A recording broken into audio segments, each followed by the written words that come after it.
जो लोग मेरे साथ इंस्टाग्राम में जुड़े हैं वो जानते हैं कि मैंने इस साल एंड्रोमेडा गैलेक्सी को ऑलरेडी कैप्चर कर लिया है।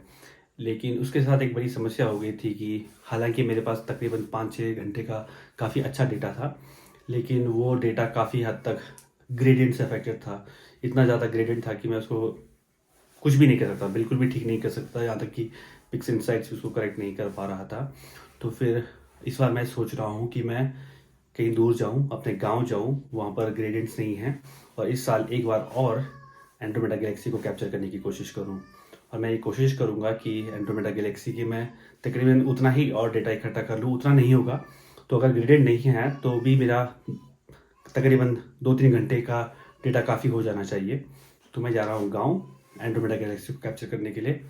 जो हमसे आज पहली बार जुड़ रहे हैं उन्हें मैं बता दूं कि मैं हूं रमेश, और मैं हूं एक एमेच्योर एस्ट्रोनॉमर और एक एस्ट्रो फोटोग्राफर। स्वागत है आपका टीवी स्काइज में।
सबसे अच्छी बात आजकल ये है एंड्रोमेडा गैलेक्सी में, क्योंकि वो होराइजन से नहीं निकल रहा है, और बिल्कुल आजकल तो खासकर थोड़ा लेट हो गया है कैप्चर करने में।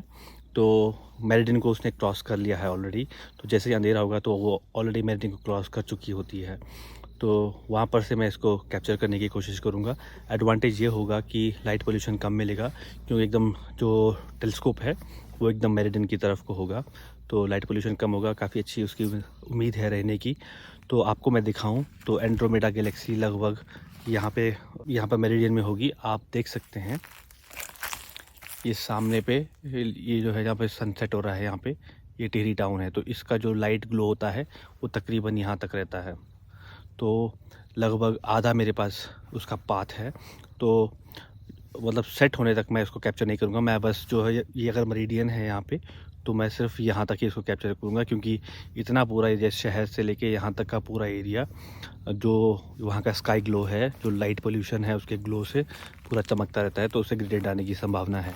तो मैं इसको कैप्चर करूँगा और फिर मैं आपको दिखाऊँगा कि मैं इसका कितना डेटा कैप्चर कर पाता हूँ। और मैं चाहता हूँ कि मैं एकदम नीट से नीट डेटा इसका कैप्चर करूँ, ताकि जो उसकी इमेजेस फाइनल बन के आए वो बहुत अच्छी बन के आए। तो चलिए शुरू करते हैं। इस बार का हमारा टारगेट है एंड्रोमेडा गैलेक्सी, और चलिए अपने गैलेक्टिक नेबर को कैप्चर करने की कोशिश करते हैं।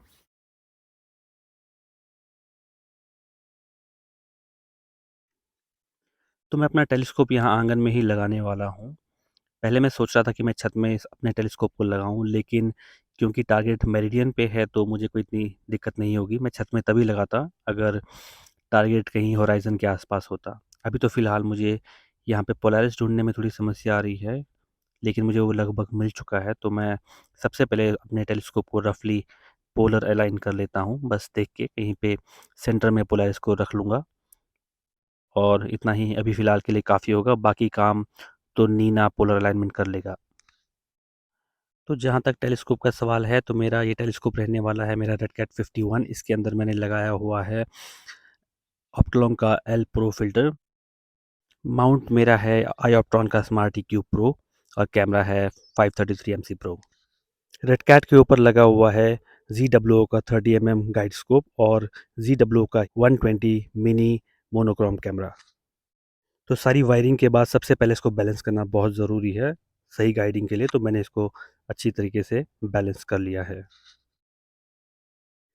तो मैं आपको अब अपने सेशन का रूटीन बताने वाला हूँ। तो सबसे पहले ये सब कुछ सेटअप हो जाने के बाद, मैं सबसे पहले अपने टेलीस्कोप को लेके जाता हूँ किसी एक स्टार पे, ताकि मैं इसको स्टार फ़ोकस कर सकूँ। इस टेलीस्कोप के साथ सबसे ज़्यादा एडवांटेज ये है कि ये अपना फ़ोकस नहीं खोता और जो लास्ट सेशन से आपने फ़ोकस किया हुआ है उसको मेंटेन रखता है। तो इस बार मुझे कोई बड़ी दिक्कत हुई नहीं है। मैंने बाथनव मास्क तो लगाया है, लेकिन बाथनव के चेक करने के बाद भी मैंने देख लिया कि फ़ोकस एकदम परफ़ेक्ट है। अब मैं अपने टारगेट को फ्रेम करूँगा। आपको सबसे पहले यहाँ पे कोऑर्डिनेट्स में M31 डालना है। अगर आप M31 टाइप करोगे तो आपको ये ऑप्शन बता देगा। ड्रॉप डाउन में आपके लिए M31 का ऑप्शन आ जाएगा। आप उसमें क्लिक करिए और लोड इमेज करिए। लोड इमेज करने के बाद वो आपको दिखा देगा कि ये किस तरीके से फ्रेम हो रहा है करंट सिचुएशन के हिसाब से। आपको ध्यान रखना है कि आपको मैनुअल रोटेटर्स में ऑन रखना है, ताकि आप रोटेट कर सकें और नीना इसको डिटेक्ट कर सके।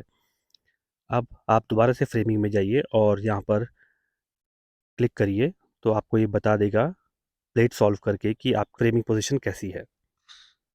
अब मैं मैनुअल रोटेटर से इसको थोड़ा-सा रोटेट कर दूँगा और इसको फिर से डिटरमिन रोटेशन करूँगा, तो आप देख सकते हैं ये परफेक्टली एकदम फ्रेम हुआ है। इसको मैं थोड़ा-सा इधर को स्लाइड करूँगा, ताकि ये बिल्कुल बीचों-बीच मेरे फ्रेम के आ जाए। तो ये परफेक्टली यहाँ पर फ्रेम हो चुका है। लेकिन मुझे लग रहा है अभी भी इसमें थोड़ी-सी गुंजाइश है। मैं हल्का-सा इस तरफ को ही इसको रोटेट करूँगा मैन्युअली और फिर इसको डिटरमिन रोटेशन करूँगा। तो ये अभी प्लेट सॉल्व कर रहा है और आप देख सकते हैं अब ये एकदम परफेक्ट आया है। तो मैं यही एकदम चाहता हूँ कि मेरा टारगेट इस तरीके से फ्रेम हो एकदम सेंटर में। अब ये एकदम परफेक्ट लग रहा है। तो ये अब डन हो चुका है। इससे ज़्यादा मैं इसमें चेंजेस नहीं करूँगा। अब मेरा नेक्स्ट स्टेप होने वाला है कि मैं इस टारगेट को अपने सीक्वेंस में डालूँ। तो मैं इसमें नॉर्मल सा सीक्वेंस ले लेता हूँ, क्योंकि ये मॉनिटर्ड सीक्वेंस रहेगा मेरा आज का। तो मैं इसको ऐसे नहीं कि लगा के मैं सो जाऊँगा। मैंने ये पूरा सेशन मॉनिटर करना है, तो मैं यहाँ से सारी सेटिंग अपने हिसाब से चेंज कर लूँगा। आप अपने हिसाब से इसको चेंज कर सकते हैं। आपको कितनी इमेजेस लेनी है, मैं रफली 60s में डाल दूँगा और यहाँ पे सारे चीज़ें इसको चेंज कर दूँगा। यहाँ पे डेथरिंग में ऑन कर दूँगा इसमें, और एवरी 5 मैं डेथरिंग रखता हूँ 5 मिनट की इमेजेस में। गेन मैं अक्सर 101 ही रखता हूँ।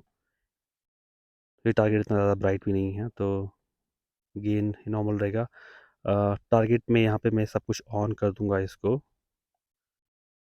और ऑटो फोकस ऐसा ऐसा चीज़ में कुछ है नहीं, ऑटो फोकसर है नहीं, तो ये चलेगा ऐसे ही। इससे पहले मैं कुछ और करूँ, मैं अपना गाइडिंग कैलिब्रेट कर लूँगा, और ये मैंने गाइडिंग अपना कैलिब्रेशन के लिए लगा दिया है। अब आप देख सकते हैं गाइडिंग कैलिब्रेट हो चुका है। तो ये अब मैं स्लीव कर सकता हूँ, अपना सीक्वेंस शुरू कर सकता हूँ। थोड़ा-सा मुझे इसमें थोड़ा ब्राइटनेस दिख रहा है, तो लेकिन उससे पहले मैं यहाँ पे जाऊँगा और अपना सीक्वेंस शुरू कर दूँगा।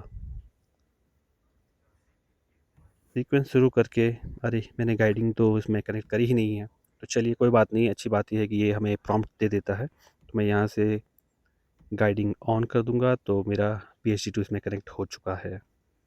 और अब मैं वापस से जाऊँगा अपने सीक्वेंस में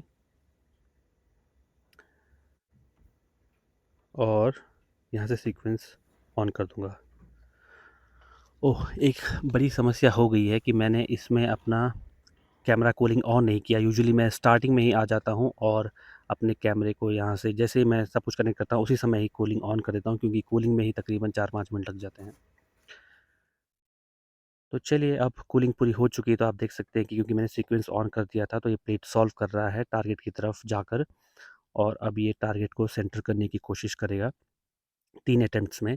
तो ये अभी पहला अटेम्प्ट है, तो ये काफ़ी थोड़ा-सा आउट दिख रहा है यहाँ पे।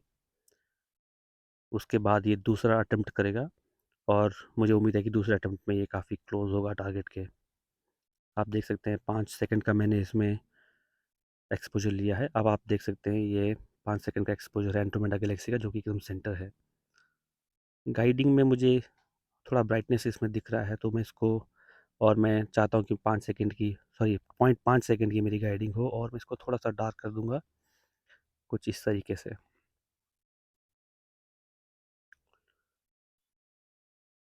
तो ये सब कुछ सेट हो चुका है, और अब आप देख सकते हैं कि ये शुरू हो चुका है। ये आप देख सकते हैं, ये 5 सेकंड वाला जो इमेज था, जो प्लेट सॉल्विंग के दौरान लिया गया है, आप देख सकते हैं इसमें सब कुछ ठीक लग रहा है, स्टार शेप्स भी ठीक लग रहे हैं, तो ये परफेक्ट है। अब आप देख सकते हैं ये पहली इमेज मेरी आई है 5 मिनट की, क्योंकि ये मेरिडियन में टारगेट है, तो आप देख सकते हैं कितनी ज़्यादा डिटेल इसमें आई है सिर्फ 5 मिनट की इमेज में।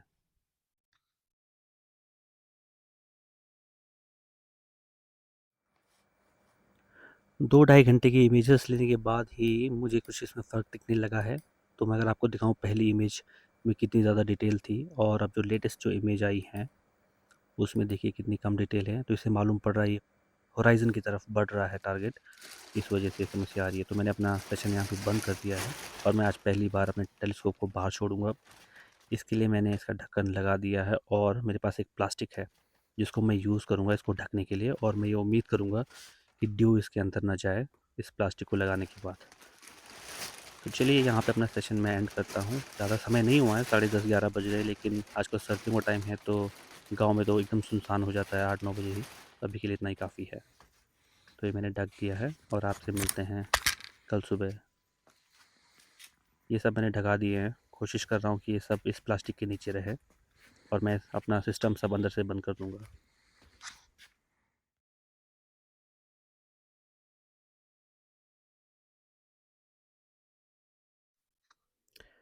तो ये है अगली सुबह, और मैंने ये प्लास्टिक निकाला। हाँ, हल्का सा इसके अंदर ड्यू गया है, इसमें दिख रहा है।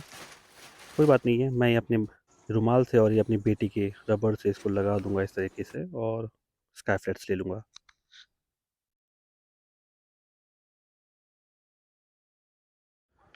तो दोस्तों, कल रात मैं तकरीबन ढाई घंटे की इमेजेस ले पाया हूँ, ढाई घंटे पौने 3 घंटे की, और जितनी भी मैंने इमेजेस ली है 36 करीब इमेजेस थी, 36-35 इमेजेस थी। उसमें से तकरीबन एक आधी मेरी इमेजेस ख़राब हुई हैं, तो क्वालिटी काफ़ी अच्छी रही, माउंट ने काफ़ी अच्छा रिस्पॉन्स किया, और इमेजेस काफ़ी अच्छी आई हैं। और अब मैं इसको प्रोसेस करूँगा। मैं इसको स्टैक करूँगा सिरिल में, और सिरिल में स्टैक करने के बाद मैं इसको प्रोसेस कर रहा हूँ पिक्स इनसाइट्स में।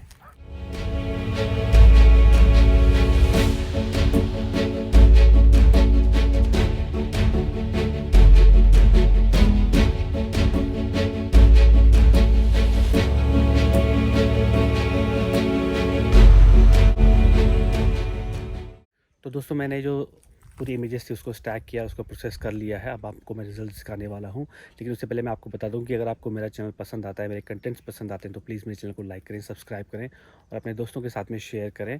और अगर आपको कोई सवाल हैं तो आप मुझसे पूछ सकते हैं इंस्टाग्राम में, या फिर यहाँ यूट्यूब के कमेंट सेक्शन में। और मैं आपसे ये कहूँगा कि आप प्लीज़ बेल आइकन को ज़रूर दबा दें, क्योंकि उससे जब भी मेरी कोई नई वीडियो आएगी तो आपको उसका नोटिफिकेशन मिल जाएगा।